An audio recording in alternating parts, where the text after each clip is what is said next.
Hello, I'm Logan Everett, 34 years old. I'm a civil engineer living in Boise, Idaho, a city that's not too noisy, just modern enough to feel the pulse of life, yet traditional enough to make you want to pause, take a deep breath, and reflect. My home is in the suburbs, a compact apartment just right for a single guy like me. I'm not one to ramble about my life, but since you've asked, I'll tell you my story. A story that begins with cracks in my family, with injustices that pushed me into a journey no one could have foreseen. I grew up in a family that, to outsiders, looked like the picture of perfect happiness. My father, Walter Everett, was a high school history teacher, now retired, living with rigid conservative beliefs. He had a way of making you feel like you were never quite good enough, as if you were always missing something to earn his approval. My mother, Martha, was the quintessential traditional mom, always bustling in the kitchen, tending to the whole world, except me.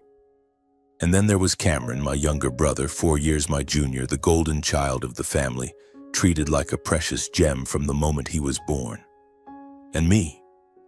I was Logan, the strong older brother, the one my parents thought didn't need attention because he'll figure it out on his own. But being strong doesn't mean you don't feel pain. Some nights I'd lie in bed, staring at the ceiling, wondering why I was always pushed to the sidelines. When I was 10, Cameron got a shiny new bike just because he cried for it. Me? I had to tinker with Dad's rusty old bike to ride to school. When I graduated college with an engineering degree, my parents just patted me on the shoulder and said, "Good job, Logan, now go find a job." Meanwhile, Cameron, with his string of spectacularly failed restaurants, was still hailed as a business genius by our parents, even though everyone knew he was only good at spending money and pointing fingers. That injustice, it was like a small knife, cutting shallow but never healing. Every time I thought I'd gotten used to it, it bled a little more. But I kept going, kept working, kept trying to be the son my parents could be proud of, even though deep down I knew they'd never truly see me. Things started to unravel one October afternoon when my phone buzzed. It was Mom. Her voice trembled over the line, not from emotion, but as if she were holding back a storm of worry. "Logan, can you come home? We need to talk." I drove through the familiar streets of Boise, the maple trees blazing red under the autumn sun. A sense of unease clung to me like a bad premonition. The house I grew up in still stood, sturdy with its red brick, filled with memories, but it no longer felt like home. When I walked in, Mom was at the dining table, her hands twisting a dish towel as if it were the only thing keeping her grounded. Dad sat across from her, his face set in that familiar stern expression, as if I were still the kid about to get scolded. "Logan," Mom began, her voice soft but heavy. "It's about Cameron." Of course it was. Always Cameron. "Your brother's in trouble," she continued. "The restaurants, they've all collapsed. He's in debt, big debt. I don't want to worry you, but this is serious." I leaned against the kitchen counter, arms crossed, waiting for the rest. I'd known for a while that Cameron's business ventures were shaky, but this was different. The way Mom avoided my eyes, the way Dad's jaw clenched. It wasn't just a failed business. It was a disaster. "How bad?" I asked, trying to keep my voice steady. Dad spoke up, his tone curt. "Hundreds of thousands of dollars. Creditors are circling. He could lose everything." I should have felt sorry for my brother. He was family after all, but what I felt was a smoldering fire in my chest, fueled by years of being shoved aside to make room for Cameron. "So what do you want me to do?" I said, my voice sharper than intended. Mom flinched. "I'm not saying you have to fix it, Logan, but we've decided to help him. We're going to remortgage the house." Those words hit like a punch to the chest. The house, the one they'd spent their whole lives paying off, the one they swore they'd never risk. All to bail out Cameron, the golden child who'd squandered every opportunity he'd been given. "Are you kidding me?" I said, my voice low, dangerous. "You're going to gamble your entire future to pay off his debts? Again?" Dad's eyes narrowed. "He's your brother, Logan. Family helps family." "Family?" I shot back, the word bitter on my tongue. Where was family when I worked 2 jobs to pay for college? Where was family when I needed help just once? Mom reached out, her hand hovering as if she didn't know how to soothe me. Logan, you've always been strong. You didn't need us like Cameron does. That line, I'd heard it my whole life. Strong, independent, the son who didn't need coddling. I wanted to scream that I needed them too, that I'd just learned to stop asking. But I didn't. I swallowed the anger like always. The argument that followed wasn't pretty. I laid it all bare. Years of being overlooked, watching Cameron get bailed out while I had to swim on my own. Dad called me selfish, said I didn't understand family loyalty. Mom cried, begging me to understand, but this time, I couldn't. Not this time. I was about to leave, the cold doorknob under my palm, when Dad called out, "Wait, we're not abandoning you, Logan. There's something for you." I turned back, expecting another empty gesture. Mom handed me a folder, her hands trembling. "The cabin," she said. "The old cabin in Colorado where your grandfather lived. We're signing it over to you." The cabin. A crumbling wreck in the San Juan Mountains, abandoned since my grandfather Franklin disappeared in 1972. I almost laughed. They were tossing me a consolation prize, something no one wanted, while they bet their future on Cameron's mistakes. "Keep it," I said, but Mom pressed the folder into my hands. "It's yours, Logan. It's what we can give you." I walked out, the folder heavy in my hands, my heart heavier. I didn't need their pity, but something about the cabin, Grandpa Franklin's cabin, stuck with me. Maybe because he was always a mystery erased from the family story, or maybe because I had nowhere else to go. The drive home was a blur, Boise's streets fading in my anger and pain. I tossed the folder onto the kitchen table where it sat for days, daring me to open it. When I finally did, it was exactly what I expected. A deed. A faded photo of a dilapidated cabin nestled among pines, and a letter from Mom, her scrawled handwriting full of apologies I didn't want to read. But there was something else. A small leather-bound notebook, its pages yellowed and fragile. Grandpa Franklin's name was scrawled on the first page, along with the year 1972, the year he vanished. I flipped through it, skimming notes about rocks, minerals, and maps of the San Juan Mountains. His writing was meticulous, almost obsessive, as if he were chasing a secret he never shared with the family. I don't know why I kept reading.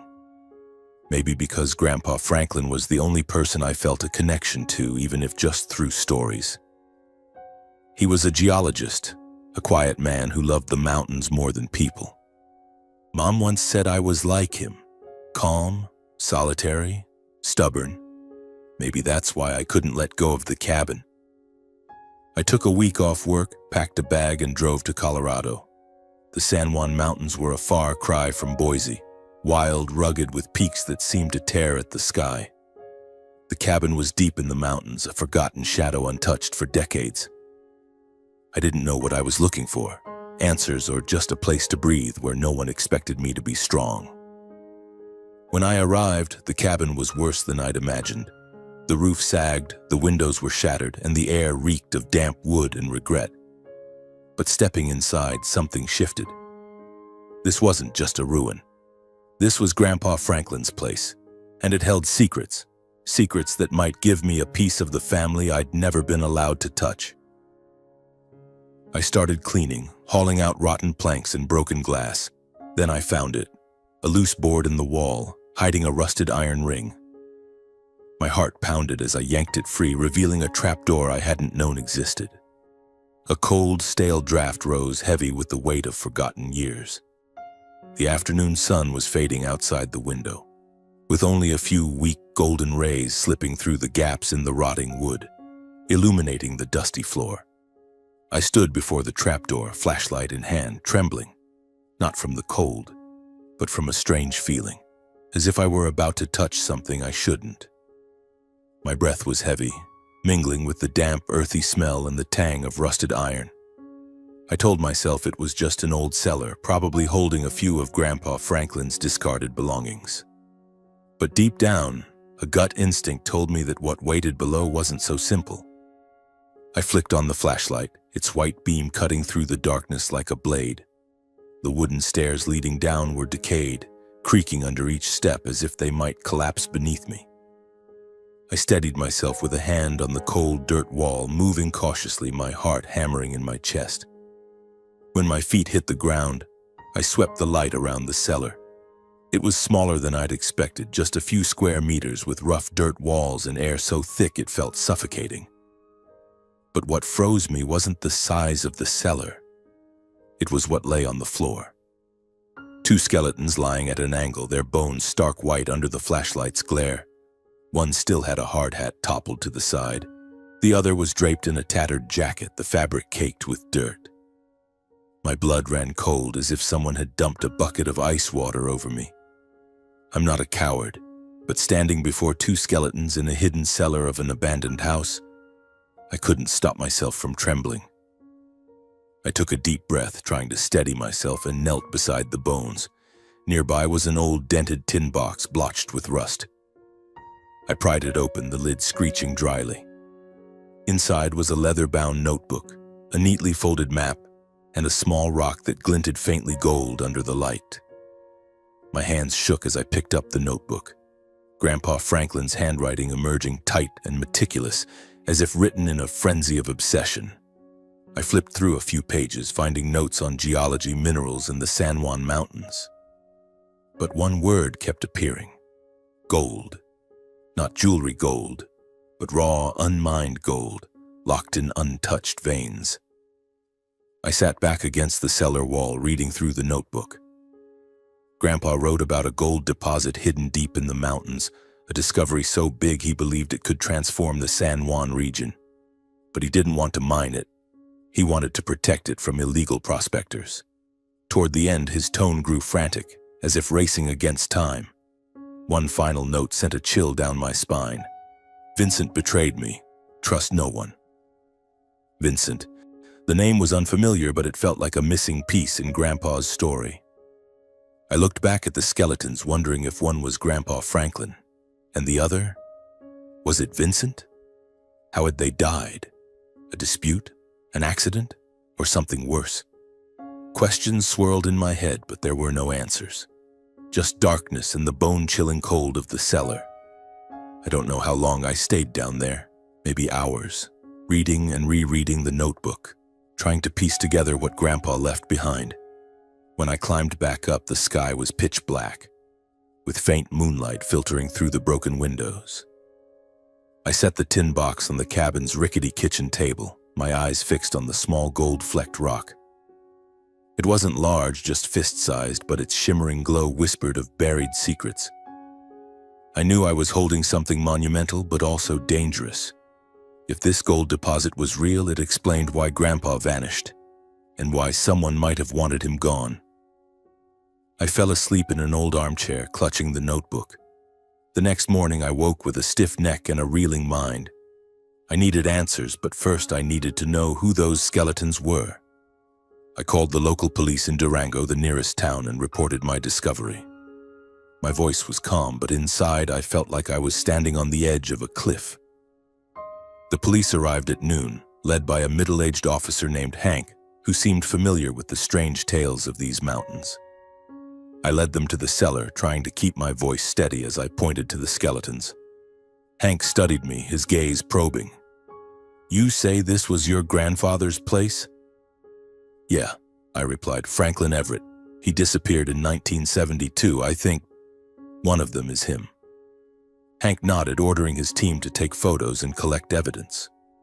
"We'll run DNA tests," he said. "But brace yourself. This could get complicated." I didn't know what he meant, but the way he looked at the cellar unnerved me, as if he knew something I didn't. Over the next few days, I stayed at the cabin, patching it up enough to make it a decent place to sleep. Each night, I pored over Grandpa's notebook, trying to piece together the story. He'd worked with a friend, Vincent Hale, another geologist. They'd discovered the gold deposit together, but then things fell apart. The notebook didn't say what Vincent did, only angry lines about betrayal. I started imagining all sorts of scenarios: a fight, A scuffle, or worse, a plot. But I had no proof, just a gut feeling that the gold was at the heart of it all. The police called back after a week. Hank met me at a small coffee shop in Durango, handing me a thin file. DNA confirmed it, he said, his voice low. One skeleton is Franklin Everett, your grandfather. The other is Vincent Hale, his colleague. I nodded, having suspected as much, but it still felt like a punch to the chest. How did they die? Hank shrugged. Hard to say. There's evidence of a struggle. Vincent's skull is cracked, but the cause isn't clear. Could be an accident or... He paused, looking at me. Do you want us to keep digging?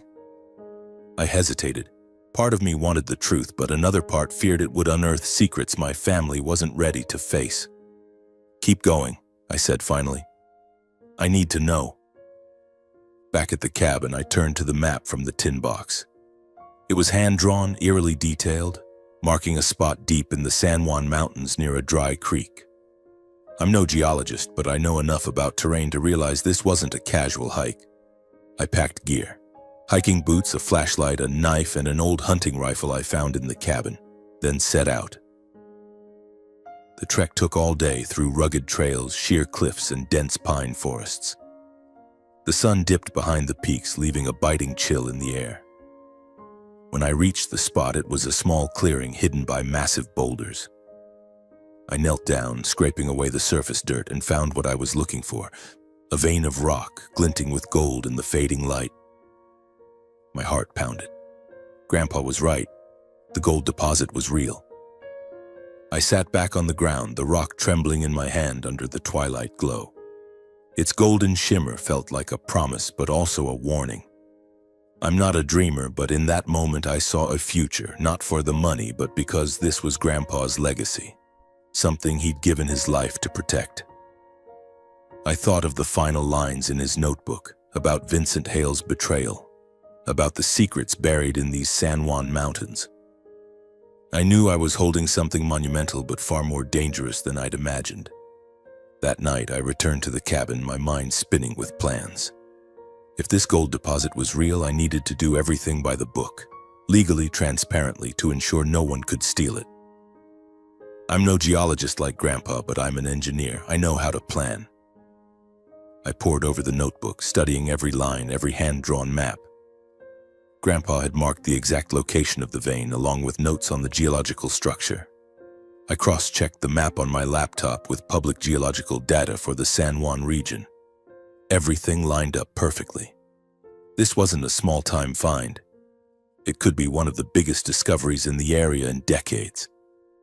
The next morning, I drove to Durango to the Colorado Division of Reclamation, Mining, and Safety. I brought the rock sample, the map, and a copy of Grandpa's notebook, carefully leaving the original locked in the tin box at the cabin. The official, a middle-aged woman named Ellen, looked at me with a mix of curiosity and skepticism as I laid out the story. "You're saying your grandfather found this deposit in the 70s?" she asked, pushing up her glasses. "Yes," I replied, placing the rock on her desk. "I found evidence in his cabin. I want to file for legal mining rights." Ellen picked up the rock, examining it under her desk lamp. "This is high-grade gold ore," she said cautiously. "But you'll need further surveys, samples, and a formal application. The process isn't quick, and the San Juans, they attract a lot of attention." I nodded, knowing she meant the big mining companies always sniffing around for opportunities. "I understand, but I want to do this the right way." She gave a faint smile, handing the rock back. "Good. I'll send a survey team to verify. If it's what you say, this could be big. But be careful, Logan.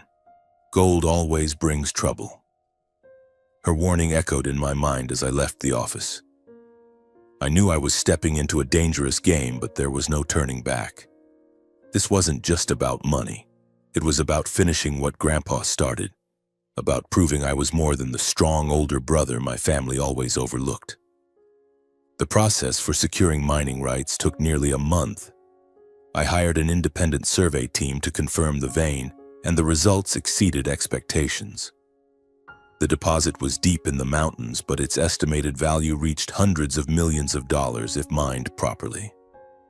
The state finally granted me temporary mining rights, on the condition that I partner with an experienced company to ensure safety and environmental compliance. I chose a small Denver-based firm, Rocky Mountain Resources, known for transparency and not tied to the greedy giants like Hale Minerals LLC, the company owned by Travis Hale, who showed up at my door with a cold stare. I'll never forget the day Travis came. He stood there tall in a black suit, flanked by two men who looked ready to break me if I said the wrong thing. "You're digging up something that doesn't belong to you, Logan," he said, his voice smooth but sharp as a blade. "My grandfather, Vincent, and your grandfather worked together. If there's gold, half of it belongs to the Hales." I clenched my fists, forcing myself to stay calm. "My grandfather wrote that Vincent betrayed him. If there's gold, it's my family's, not yours." Travis laughed, a chilling sound that made my skin crawl. "Be careful, Everett. Don't let the past drag you down to the cellar with them." He left, leaving me with a gnawing unease. I knew he wasn't bluffing.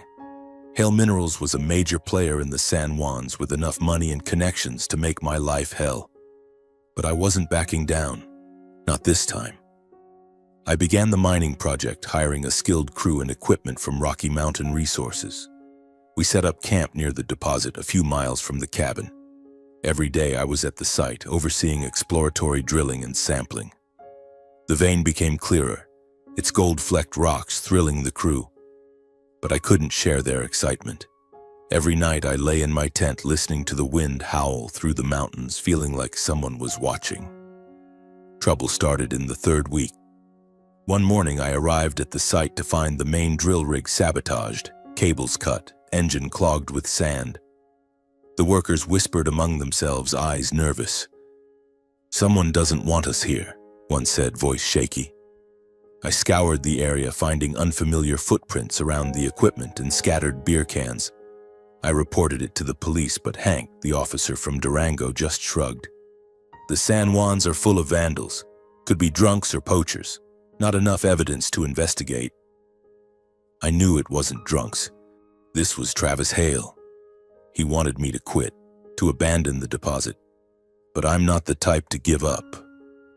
I hired extra security, installed cameras around the site, and had the crew work in shifts to ensure no one could sneak in at night. But Travis didn't stop. A week later, a group of workers refused to show up, saying they'd been threatened over the phone.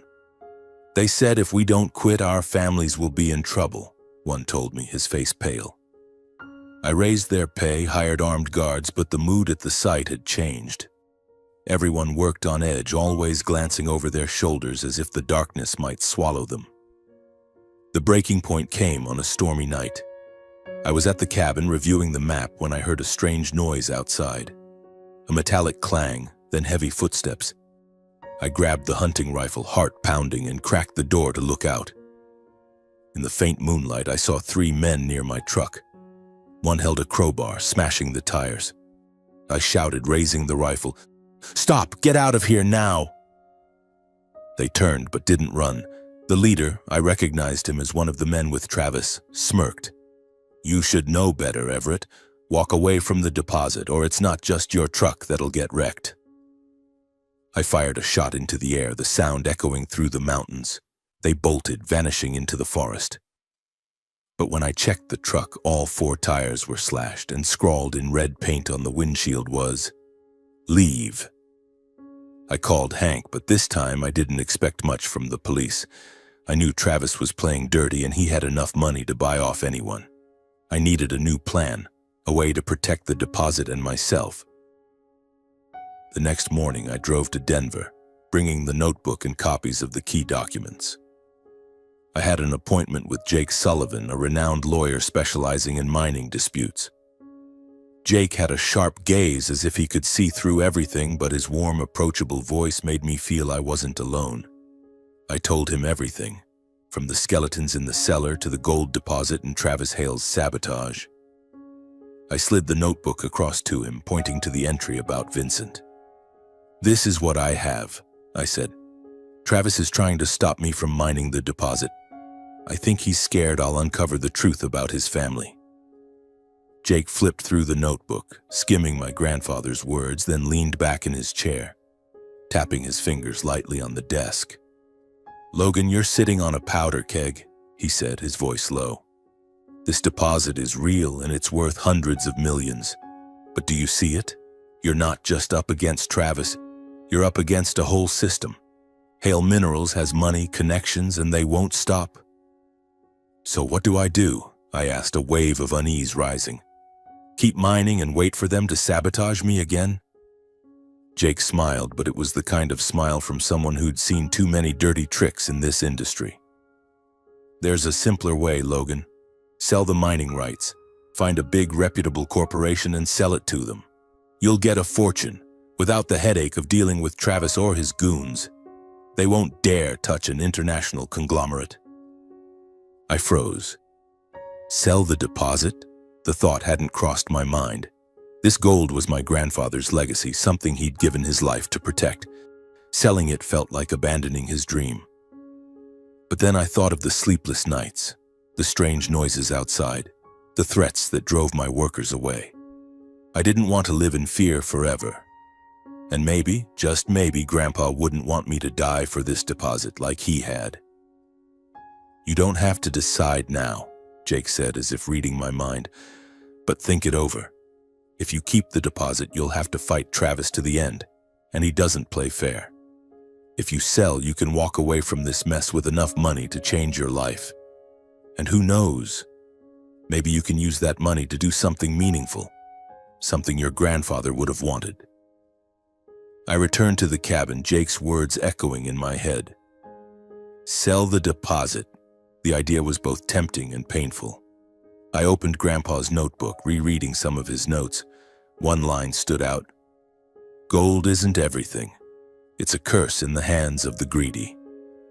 Maybe he was right. He didn't want this deposit mined by people like Vincent Hale or Travis, but he also wouldn't want me to pay the price he did. I spent the night thinking, weighing every option. If I kept mining, I'd face Travis, more sabotage, and possibly worse dangers. But if I sold, I could end it all, not just the trouble, but the years of being overlooked by my family. I could prove I didn't need their approval, that I could build my own life. The next morning, I called Jake. "I'm in," I said, my voice steadier than I expected. "Find a reputable company. I want to sell." Jake wasn't surprised. "Good, I know the right company, Gold Rock Corp. They're an international mining conglomerate based in Canada looking to expand in the US. I'll arrange a meeting. But Logan, brace yourself. This will be a big deal." Things moved faster than I expected.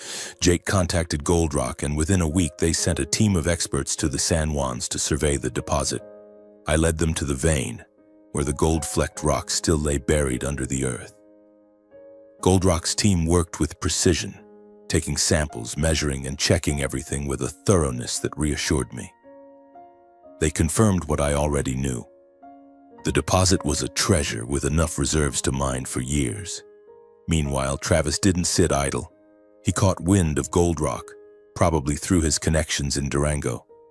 One afternoon, while I was at the site, his familiar black truck pulled up. He stepped out, still in his sleek black suit, but this time his eyes burned with anger, not just cold calculation. "You think selling the deposit will get you out of this, Everett?" he growled.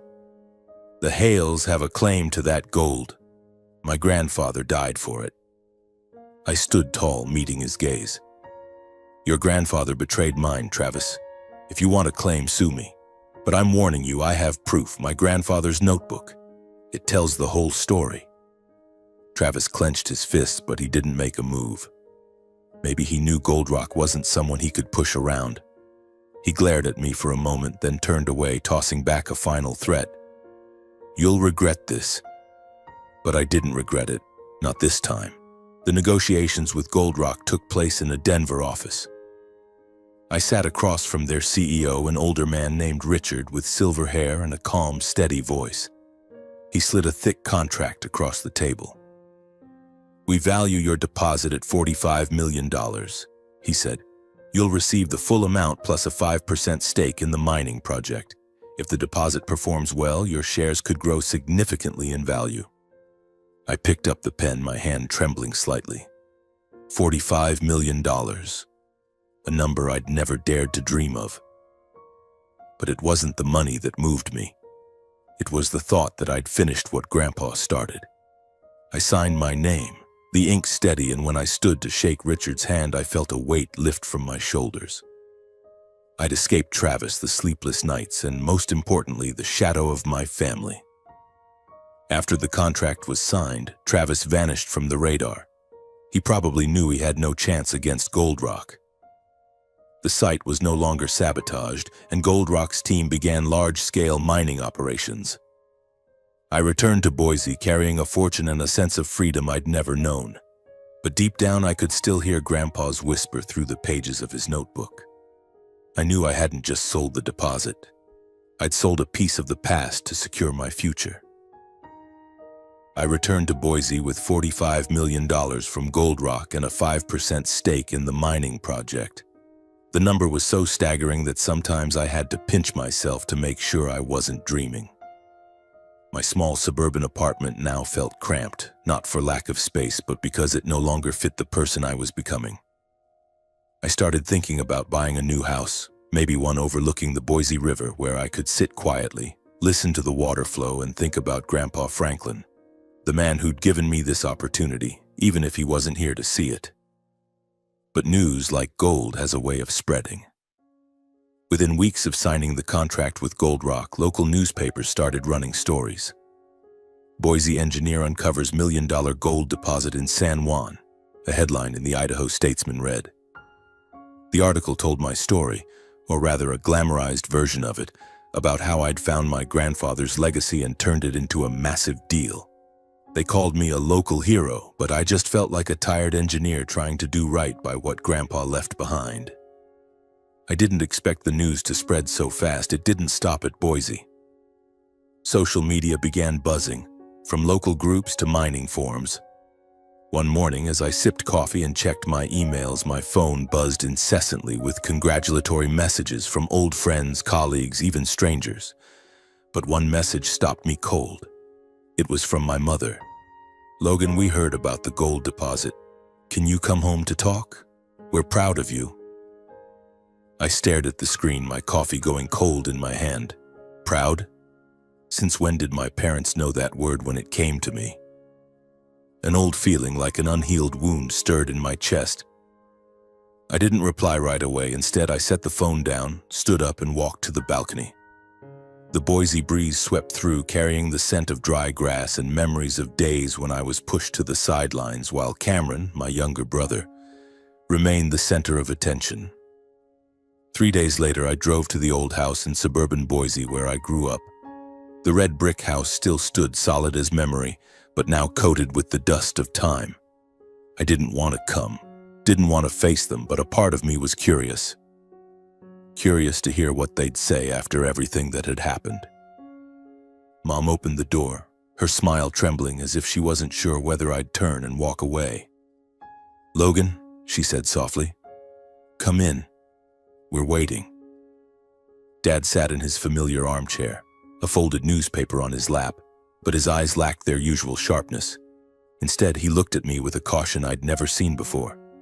And then I saw Cameron standing in the corner, hands in his pockets, avoiding my gaze. He looked worse than the last time I saw him.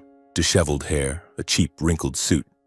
His string of failed restaurants had clearly left its mark. "Sit down, Logan," Mom said, gesturing to the sofa. I sat, but I didn't relax. I knew they hadn't called me here just for tea and old stories. Dad spoke first, his voice slow, as if weighing every word. "We heard about the gold deposit, $45 million. That's a lot of money, Logan. You've done something big." I nodded, saying nothing, waiting. I knew they weren't stopping there. Mom picked up, her voice soft but laced with intent. "You know our family has been through a lot, especially Cameron, your brother. He's still trying to get back on his feet after the restaurant fiasco. We thought, maybe you could help." I felt a rush of heat to my head, but I kept my voice steady. "Help? What do you mean?" Cameron finally looked up, a flicker of hope in his eyes. "Logan, I know you're mad at me, but I'm trying to start over. A small loan from your money. It would mean a lot. I laughed, not out of amusement, but at his audacity. A small loan? Cameron, you bankrupted an entire chain of restaurants. Mom and Dad mortgaged the house to bail you out. Now you want what? A piece of the gold deposit I nearly died protecting? Mom reached out as if to soothe me. Logan, don't be like that. We're family. You've done something incredible, and we just want to share in that joy.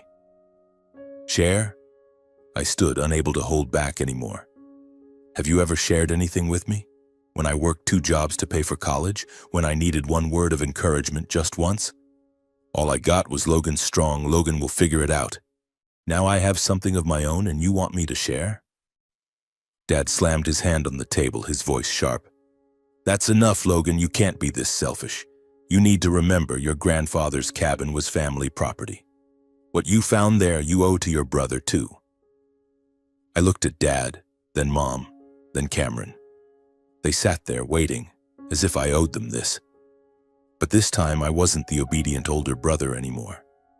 I'm not sharing with anyone, I said, my voice low but firm. This gold deposit belongs to Grandpa Franklin, not the family, and I've sold it to protect it from people like Travis Hale. If you want money, ask Cameron how much of the family's money he's already burned through. Cameron lunged forward, his face red. You don't get to talk like that. You think you're better than me just because you found some gold? I looked him in the eye. No, Cameron, I'm not better than you. I'm just tired of carrying your mistakes. Mom started crying, but this time I didn't soften. I turned and walked out, leaving them in heavy silence. As I got in my car, I saw Dad standing at the door watching me, but he didn't call me back. I drove away from the red brick house, my heart heavy but strangely light at the same time. For the first time in my life, I felt unburdened by my family's expectations, no longer forced to be the strong, older brother. The $45 million from Gold Rock and the 5% stake in the mining project had given me something I'd never had. Freedom. Freedom to live for myself, to shape my life the way I wanted, not the way my parents or Cameron expected. Back in Boise, I began rebuilding my life. The first thing I did was move out of the cramped suburban apartment. I found a new home, a spacious riverside villa along the Boise River with large windows overlooking the shimmering water and the misty hills in the distance. The house had a wide backyard where I planted a few maple trees to remind me of Boise's autumn days when life felt simpler. Every morning I stood on the balcony, sipping coffee, breathing in the cool air and telling myself this was a fresh start. Next came the car. I'd driven the old truck for too long with its worn seats and lingering smell of engine oil. I went to a dealership and picked out a sleek black SUV, the kind I'd once thought was only for the wealthy people in movies. Sitting in the driver's seat, the cool leather under my hands, I smiled. Not because I needed to show off, but because for the first time I allowed myself to enjoy something. I also quit my job at the construction company. My boss, Mr. Harris, looked at me as if I'd just announced I was flying to Mars. Logan, are you sure? He asked, eyebrows raised. You're the best engineer we've got. Absolutely, I replied, my voice calm but firm. I've done enough. It's time to live. With the money from Gold Rock and the mining stake, I didn't need to work another day in my life. I could live comfortably forever and then some. I started shopping. Not extravagantly, but for things I'd always dreamed of but never dared touch. A real leather sofa for the living room, a big screen TV for weekend football games. I booked a trip. My first time leaving the US, I went to Italy, wandering the cobblestone streets of Florence, sitting in tiny cafes in Rome and watching the sunset over the Amalfi Coast. There no one knew me as Logan Everett, the gold deposit guy, or the son overlooked by his family. I was just a 34-year-old man enjoying the life he deserved. But no matter where I went, what I bought or what I did, I felt a void. It wasn't clear at first, just a vague sensation like forgetting something important but not being able to name it. I thought it was just exhaustion from the stressful months in the San Juans, or maybe I wasn't used to having so much free time. I tried to fill the void with trips and new things, but it lingered, smoldering like an old wound. 2 years passed in a blur. My 5% stake in the mining project started paying off. Every month, a hefty sum flowed into my account, more than I could spend. Goldrock managed the deposit efficiently, and the value of my shares soared well past $100 million. I was no longer the engineer in a small apartment. I was a multi-millionaire, the Boise gold hero the local press still occasionally mentioned. But the title didn't make me happy. It only made me feel more disconnected from myself. My family hadn't reached out since our last confrontation. No texts from Mom, no calls from Dad, no accusations from Cameron. Their silence should have been a relief, but it only deepened the void inside me. I began to realize that despite the hurt they'd caused, despite their favoritism toward Cameron, they were still family. The only people who'd seen me grow up, who knew who I was before the gold changed everything. One evening, I sat in my new living room in front of the big screen TV watching The Hobbit.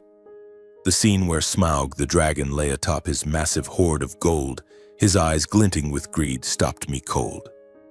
Smaug was rich, powerful, but utterly alone, imprisoned by his own treasure. The image hit me like a punch to the chest. I looked around my house, beautiful, luxurious, but empty. No laughter, no family dinners, no one to share it with. I realized I was becoming what Grandpa Franklin had warned about in his notebook. Someone corrupted by gold, living in wealth but starved for connection, for meaning. I turned off the TV, stood up, and walked to the balcony. The Boise River shimmered under the moonlight, but this time, it brought no peace.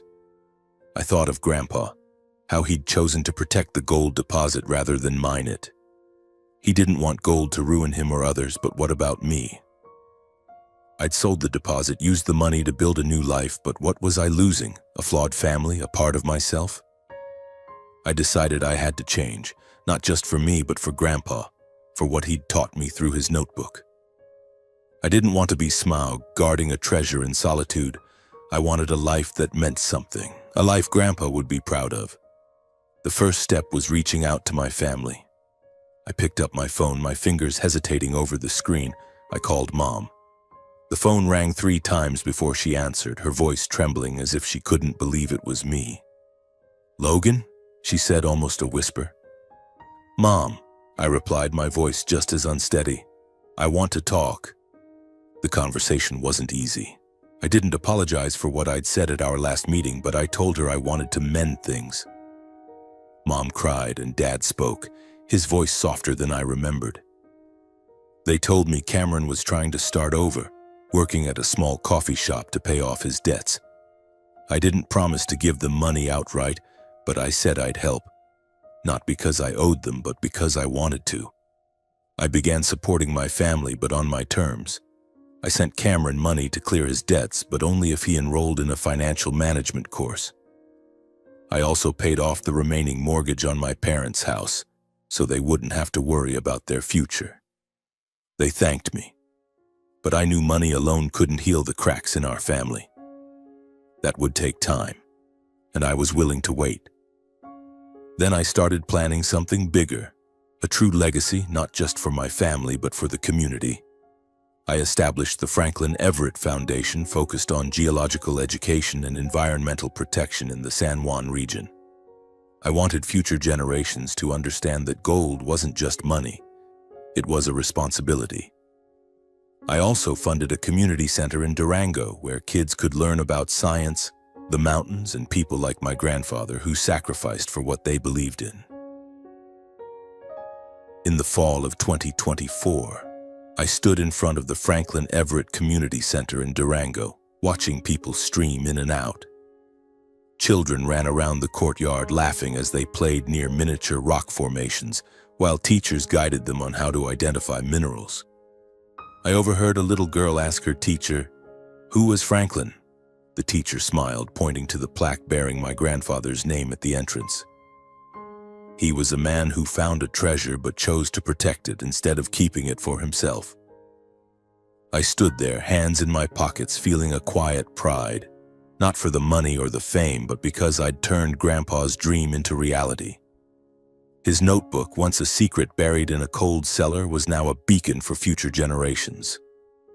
I think he'd smile if he saw this, the quiet smile Mom used to talk about, the smile of a man who knew he'd done right. But Grandpa's legacy wasn't just in Durango, it was in me, in how I learned to live again, to forgive, and to love once more. My life, since signing the contract with Gold Rock, had changed in ways I never could have imagined. And now, it was brighter than ever. Reconciling with my family wasn't easy. After that phone call with Mom, I started visiting the red brick house in Boise more often. At first, the visits were awkward, filled with uneasy silences. Mom tried to make up for it by cooking my childhood favorites, mashed potato casserole with beef gravy, the dish she'd make for my birthdays without ever asking if I wanted it. Dad was quieter, but I noticed him starting to ask about my work, about the Durango Center, with a curiosity I'd never seen before. Cameron was the biggest challenge. He still carried a trace of his old arrogance, but I could see he was trying to change. After the financial management course I'd required, he opened a small coffee shop in downtown Boise. Not as grand as his old restaurant chain, but enough for him to stand on his own. One day, when I stopped by, he poured me a coffee and hesitantly said, "Logan, thanks for not giving up on me." I just nodded, taking a sip. "Keep doing well, Cameron, that's how you thank me." Slowly, family dinners at my parents' house became a vital part of my life. They weren't loud or lively, but they were warm in the way I'd craved as a kid. One evening, as we ate Mom's roasted chicken, Dad suddenly set down his fork and looked at me. "Logan," he said, his voice rough, "I'm sorry we didn't see what you accomplished. We were wrong to think you were always fine. You've made us proud." I swallowed hard, unsure how to respond. Mom squeezed my hand under the table, her eyes glistening. "You're our greatest gift," she said. I smiled, not the polite smile I'd used to mask my feelings, but a real one. "Thanks," I said, and for the first time in years I felt I truly belonged here. My life now is vibrant. I'm no longer the engineer in a cramped apartment, working himself to exhaustion to prove his worth. I travel more, not just to indulge, but to find inspiration. I went to Alaska, marveling at glaciers shimmering under the sun, and to South Africa, where I joined an environmental conservation project. Each trip taught me something new, about the world, about people, and about myself. In Boise, I got involved in community activities, from funding local schools to hosting geology workshops for kids. The Franklin Everett Center in Durango became a model, and I started planning to expand it to other cities like Boise and Denver. I wanted kids everywhere to know that science isn't just textbooks. It's stories of sacrifice, courage, and responsibility to the earth. The money from my mining stake still flows steadily into my account, but I'm no longer obsessed with it. I've learned that gold, no matter how precious, can't fill a void in your soul. What makes me happy are the small moments: a family dinner, the laughter of kids at the community center, or a quiet morning by the Boise River as I write these words. If you ask me what I've learned through all this, I'd say life is a journey to find meaning, not treasure. I once thought the gold deposit was the answer to all my problems, but it was just a tool. What matters is how you use it, to build, to heal, or to destroy. My advice, if you're reading this, is to listen to your heart. Don't let money or ambition blind you. Cherish the people around you, even if they're imperfect. My family hurt me, but I learned to forgive. Not because they deserved it, but because I wanted to live without the weight of resentment. Find a purpose bigger than yourself. For me, that's the Franklin Everett Center, the kids who'll grow up dreaming of changing the world like my grandfather did. And finally, remember, you don't have to be strong all the time. Sometimes admitting you need others is the greatest strength of all. I stand on the balcony of my riverside home in Boise, watching the sun set, its golden light stretching across the water. Grandpa's whisper is no longer a warning. It's a blessing, reminding me I've found my path. A path filled with color, meaning, and above all, love.